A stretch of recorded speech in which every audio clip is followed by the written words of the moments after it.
Mapagpalang araw mga kakalingap, una sa lahat ay gusto ko lamang shoutout ang ating minamahal na mga viewers. Kuya Rab ay may plano na para sa kaligtasan ni Carla dahil natatakot ito na baka may masama na naman na mangyari kay Carla sa dait, kaya minabuti nito na pabantayan ito sa mga pulis habang nag-OJT ito, para maiwasan ang pagdumog ng mga tao sa kanya. Yan po ang video na pag-uusapan natin ngayon mga kakalingap, at kung bago ka pa lamang sa aking channel ay baka pwede paki-subscribe.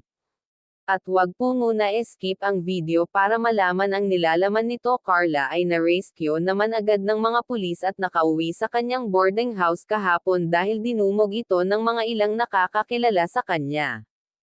Kaya para makaiwas ito sa kaguluhan ng mga tao, ito ay pinadalhan ni Kuya Rab ng pulis para makasigurado sa kaligtasan ni Carla habang nag-OJT sa dait. Kung ano ang naging desisyon ni Carla Terra at alamin, sigurado ay magugulat kayo dito. Kuya Rab ay nadesisyon kung ano ang pwede gawin para maging safety si Carla doon sa dait kung saan ay mag-OJT.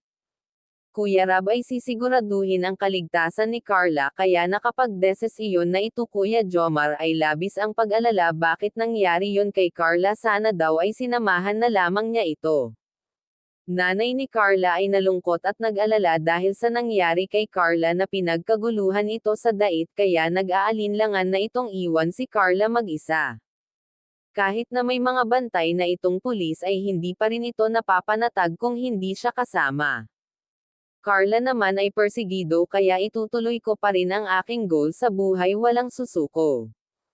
Kuya Jomar ay masaya pa rin para kay Carla. Grabe talaga itong si Carla, ito talaga ang isa sa nagustuhan niya sa babae, ang palaban sa buhay. Itong isa sa mga beneficiary ni Kuya Rab na marami ang tagahanga.